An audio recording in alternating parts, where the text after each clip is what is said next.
Let's read the question, class.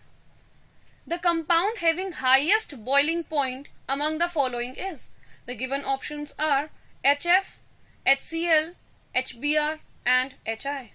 Class, it is very clear that HF among the given options has the highest boiling point, because in this case there exists intermolecular hydrogen bonding, and since we know that boiling point is directly proportional to intermolecular interaction, therefore we can say that HF will have the highest boiling point.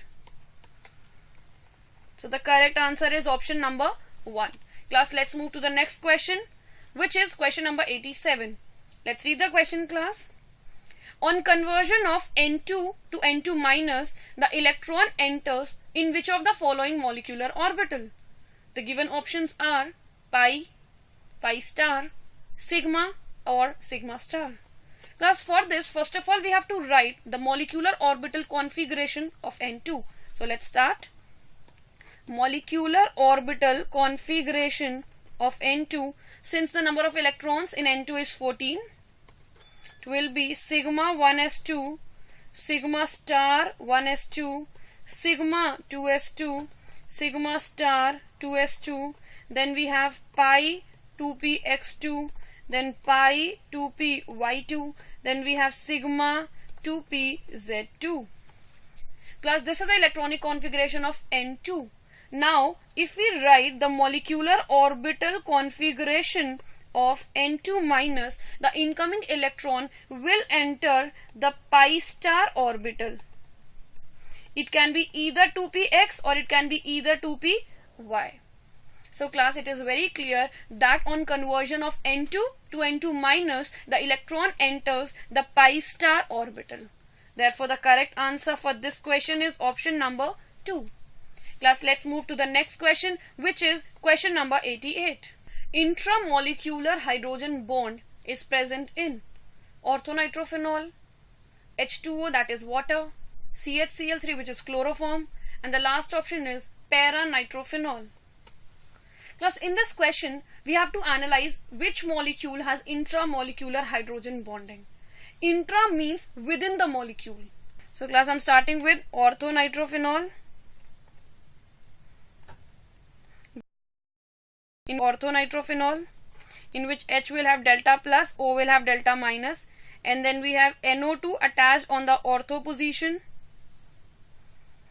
Class, in this case, the hydrogen of OH group and oxygen which is attached to nitrogen will show hydrogen bonding. And since this hydrogen bonding exists within the molecule, we call it as intramolecular hydrogen bonding. Class, in the rest of the options, that is water, chloroform and paranitrophenol, intramolecular hydrogen bonding is absent. So the correct answer for this question is option number 1. Class, let's move to the next question, which is question number 89. Let's read the question, class. Which among the following is an incorrect statement? The given options are sigma molecular orbitals are symmetrical around the bond axis. Class, this is a correct statement. The next is He2 does not exist. This is again a correct option because He2 has bond order 0, therefore it will not exist. The next is F2 contains 10 electrons in bonding molecular orbital. Class, this is again correct. This you can identify using the molecular orbital configuration of F2.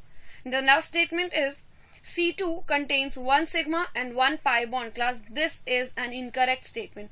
Again, for this we have to write down the molecular orbital configuration of C2, which I am writing for you people. Molecular orbital configuration of C2, which has 12 electrons, is sigma 1s2, sigma star 1s2, then we have sigma 2s2, then it is sigma star 2s2, then we have pi 2px2, pi 2py2. Thus in this case we can identify the bond order, which is equals to 8 minus 4 upon 2, which is 2. Class, in this case we can clearly see that no sigma bonds results into the bond formation. Rather, pi bonds results into the bond formation. Therefore, both the bonds are pi bonds. So the correct answer for this question is option number 4. Class, let's move to the next question, which is question number 90. Let's read the question, class. The ratio of energy required to remove electron from second orbit and third orbit of helium ion is. Class, as we know that energy required to remove electron is directly proportional to z square and inversely proportional to n square. So class, energy required to remove electron from the second orbit of helium ion is directly proportional to z square upon 2 square, and energy required to remove electron from the third orbit of helium ion is directly proportional to z square upon 3 square. So class, let's divide energy required to remove electron from second orbit of helium ion by energy required to remove electron from third orbit of helium ion, which is equals to z square upon 4 upon z square upon 9, which is equals to 9 upon 4. So we can clearly see that the ratio of energy required to remove electron from second and third orbit of helium ion is 9:4. So the correct answer for this question is option number 3. That's all, class. Thank you so much.